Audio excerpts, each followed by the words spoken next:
The first reading is from Exodus chapter 20. God spoke all these words. I am the Lord your God, who brought you out of the land of Egypt, out of the house of slavery. You shall have no other gods before me.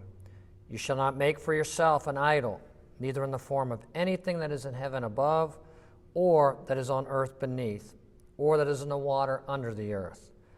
You shall not bow down to them or worship them. For I, the Lord your God, am a jealous God, punishing children for the iniquity of their parents, to the third and fourth generation of those who reject me, but showing steadfast love to the thousandth generation of those who love me and keep my commandments.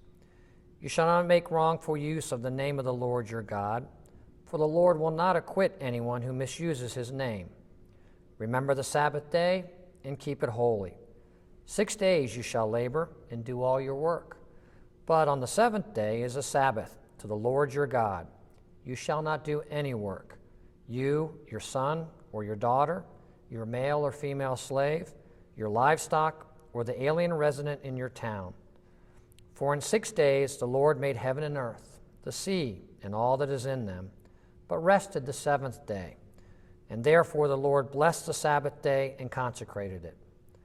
Honor your father and your mother, so that your days may be long in the land that the Lord your God is giving you. You shall not murder. You shall not commit adultery. You shall not steal. You shall not bear false witness against your neighbor. You shall not covet your neighbor's house. You shall not covet your neighbor's wife, or male or female slave, or ox or donkey, or anything that belongs to your neighbor. Word of God, word of life. Thanks be to God. We will read Psalm 19 responsively, with the congregation reading the bold print. The heavens declare the glory of God, and the sky proclaims its Maker's handiwork. One day tells its tale to another, and one night imparts knowledge to another. Although they have no words or language, and their voices are not heard, their sound has gone out into all the lands, then their message to the ends of the world, where God has pitched a tent for the sun. It comes forth like a bridegroom out of its chamber. It rejoices like a champion to run its course. It goes forth from the uttermost edge from the heavens and runs about to the end of it again. Nothing is hidden from its burning heat. The teaching of the Lord is perfect and revives the soul. The testimony of the Lord is sure and gives wisdom to the simple. The statutes of the Lord are just and rejoice the heart.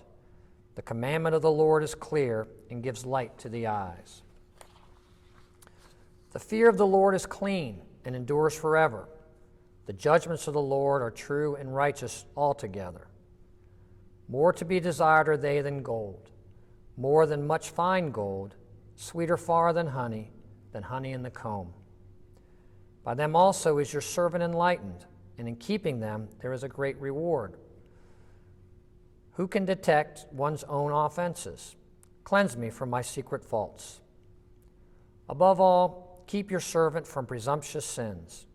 Let them not get dominion over me. Then shall I be whole and sound and innocent of great offense.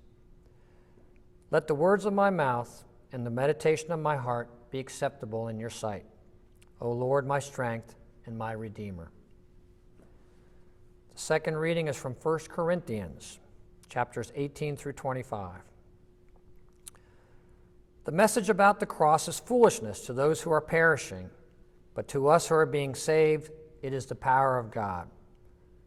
For it is written, I will destroy the wisdom of the wise, and the discernment of the discerning I will thwart. Where is the one who is wise? Where is the scribe? Where is the debater of this age?